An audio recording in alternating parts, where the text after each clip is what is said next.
এই বিষ কিনে নিয়ে আইলেন ওই দোকান থেকে, দোকান স্বপনের দোকান থেকে, দোকানদারের নাম কি?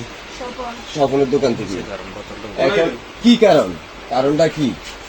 আমরা কি পারিবারিক কোনো ঝামেলা স্বামীর সাথে, শাশুড়ির সাথে, কার সাথে? 5 বছর ধরে আমার শাশুড়ি, ননদ, আমার স্বামী সবাই আমার লোক অত্যাচার করে।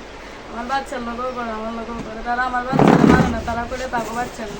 হ্যাঁ, মোবাইলে একবার তালাক দিছে, কইতেছে আমারও তো তালাকই দিয়েছে, আমার ভালো লাগে থাকতাম মিলে যাই দিতে, আমার হাতে টাকা পয়সা খরচ করে দিতে, আমার মন চাইলে আরে করবে, আমি ভালো লাগে থাকতাম মিলে যাই দিতে। আগে কোনো মামলা টামলা হয়েছে নাকি? আগে মামলা একটা হয়েছে, আমার বাসুর নেতা রহিমের কারণে মামলা আজকে 7 মাস কোনো কিছু করতে পারি না। কে আপনার বাসুর? কে? নেতা রহিম, দোসাইচরের রহিম। আচ্ছা, ছাত্রলীগের নেতা। হ্যাঁ, ছাত্রলীগের নেতা। হ্যামড়ের কারণে আজকে কয়েক মাসের মামলা ঘুরছি, মামলা তদন্তের জন্য পুলিশ আইতে চায় না, রিপোর্টও পাঠায় না। আজকে অনেক আমার একবার হাসপাতালে ভর্তি করে হাসপাতালে সার্টিফিকেট সহ মামলা দিচ্ছি। আজকে আপনি বাবু বাচ্চাটারে নিয়ে আপনি বিষ কিনে এনেছেন খাওয়ার লাই না?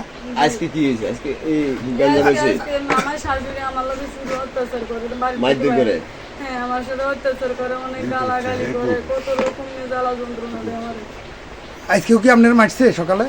সকালে আমার চুলে দেখছি এখানে ডাকটা কিসের? আর এই বিষটা কি আপনি কে খাইতেন? আমিও খাইলাম, আমার বাচ্চারও খাওয়াইলাম। কত অদৃষ্ট হওয়ার পরে খাই। আচ্ছা ঠিক আছে। তাইলে আপনারা আজকে 5 বছর ধরে অত্যাচার করে, এই তো? আমি কি চেয়ারম্যানে বিচার করছে তারপরেও মানে না? চেয়ারম্যান কে? এখন কি আপনি প্রশাসনের কাছে বিচার চান? আমি সবাইকে দিয়েছি। চেয়ারম্যান কে? চেয়ারম্যান রুবাই ছিল। দুবাই চেয়ারম্যান আছে? আচ্ছা ঠিক আছে, আচ্ছা ওকে। আটকাইছে কারা কারা? নাম জানি না। ফিশারি মালিক, হ্যাঁ, ফিশারি মালিক তাজু, হ্যাঁ, উনি আর নাম বিষটা জানেন আপনি না। কোন দোকান থেকে নিয়েছিলেন আপা? তো কইছে স্বপন ভাই দোকান থেকে। আচ্ছা ঠিক আছে।